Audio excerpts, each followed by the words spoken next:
Allow me to introduce myself. Who knows what dastardly crime he might perpetrate next? He's a very clever arch criminal who must be put away. Another innocent victim of this homicidal maniac.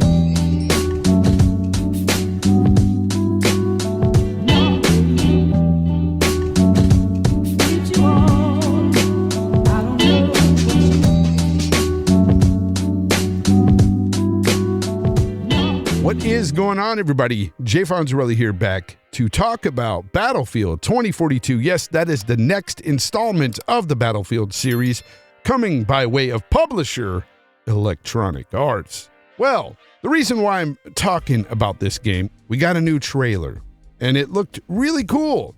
However, I found out some details. Number one, we're just getting multiplayer, no campaign. And the game will be $70 on next generation hardware. You heard that right. $70 on the PlayStation 5 and the Xbox Series X. However, PC, which is truly next gen, if you have all the latest hardware in your PC, you'll get all the bells and whistles all the time with these games, and for a cheaper price. Now, $70, online only. No campaign. 7 maps. 7 maps. It's like $1 an hour. That's $10 a map. Why? You know, people will defend these corporations and these greedy tactics. I don't understand why. I can go on Twitter and post that, hey, I'm not going to support these greedy tactics. I'm not going to spend $70 for a game. I'm not imposing on anybody saying, hey, you shouldn't do this. I'm saying I'm not going to do this. And I still get people telling me why I'm wrong. I got people defending these big corporations and their greedy tactics simply because I'm saying I'm not going to support these tactics. It's really weird. And this has nothing to do with console wars. This has nothing to do with PC versus consoles.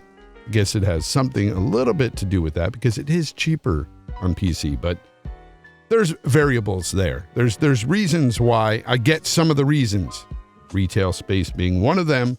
It's the reason why digital games aren't any cheaper on console opposed to those on PC. PC games don't require retail space, costly retail space, because they're not sold in stores. It's only digital only, so they could afford to be cheaper there, and there's no repercussions. However, on consoles, there are repercussions. If a physical game at a retail store costs $60 and the digital version on your favorite console costs $50, that retailer will say, I don't want to carry this game then. If it's going to be more expensive and not selling off my shelves, and this costs me money to put these on my shelves, I'm not going to have them. That's the reason why there's certain variables to this. But at the end of the day, you're getting the same experience on PCs that you're getting on consoles. In fact, even better if you've got the hardware to push it, yet you're paying less. Some of the greediest companies seem to be doing this, like EA, a company that just makes billions on microtransactions alone. A lot of people like to cite inflation, cost of game production. I get all that. But at the same time, I'm going to come back at you with microtransactions, DLC, season passes, digital gaming. All this stuff combats any inflation argument you want to make. Look at the annual financial reports of these companies. They're not just gaining more revenue every year. They're making record-breaking profits year after year. They don't need that extra $10. This extra $10 is not going to the developers. This is lining the executives' fat wallets at these publishing companies. The developers were already paid when they made the game. That extra $10 per sale, again, lining the already fat wallets of the heads of these corporations. And yet you still have people that will defend this. I'm not imposing my will on you.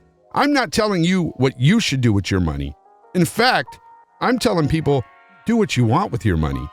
But I'm telling you why I am not spending $70. This does not warrant an attack on me saying how I am wrong. No, these companies are wrong. None of the arguments I've ever heard is justification for these price increases on each game. Sorry, it's not going to cut it with me. I'm already telling you guys that I feel like a beta tester at $60 with these broken-ass games that are coming out. And now, you want to charge an extra $10 on top of that? For what, a game that could possibly be buggy or broken at launch just to get fixed 5 months later and be launch ready then? And probably be cheaper. No thank you. Look, again, I'm not telling anybody how to spend their money. I'm not telling you you're wrong if you go out and spend $70 for a game.